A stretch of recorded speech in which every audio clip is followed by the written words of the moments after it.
talk about daily habits that affect your pelvic floor, and they matter more than you think. So we're going to talk about posture first. So in order for our pelvic floor to function optimally, we will always want our ribs to kind of be stacked over our pelvis. So what that looks like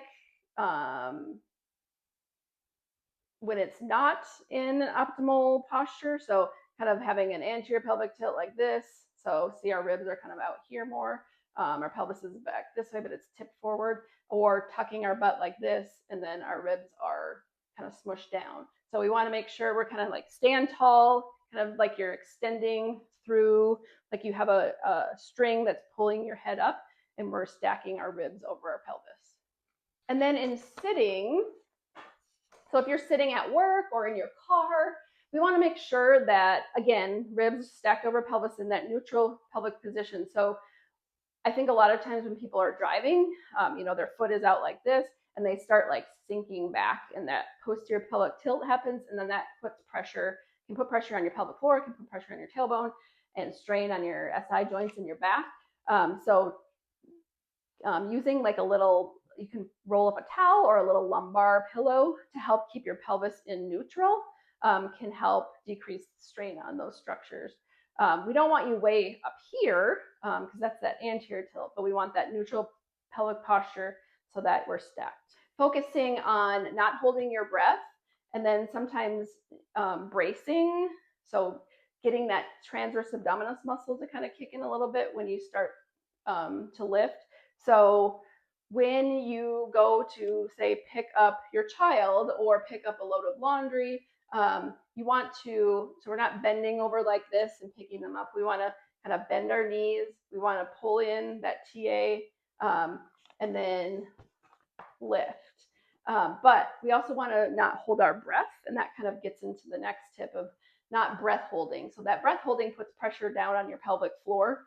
It can also put pressure out on your abdominals too if you have any of that separation after pregnancy or with pregnancy. But usually the method that we use is kind of taking that nice deep inhale, and then as you go down to pick up your child or a load of laundry, you are bracing and then breathing out on the hard part.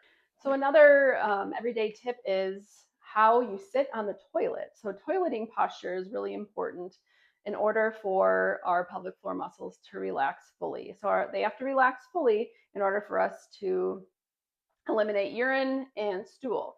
So sitting on the toilet with your feet supported, kind of leaning forward just a little bit, and then taking some nice deep breaths will help those pelvic floor muscles fully relax. So for both urinating and bowel movements, you can use a squatty potty, but mostly squatty potties help with having a bowel movement and fully relaxing those pelvic floor muscles during a bowel movement. So getting your knees a little bit above your hips can help allow that full relaxation of those pelvic floor muscles. Specifically, it's called your puborectalis muscle, and it wraps around your rectum. And so it kind of kinks that rectum when it's in a resting state or contracted.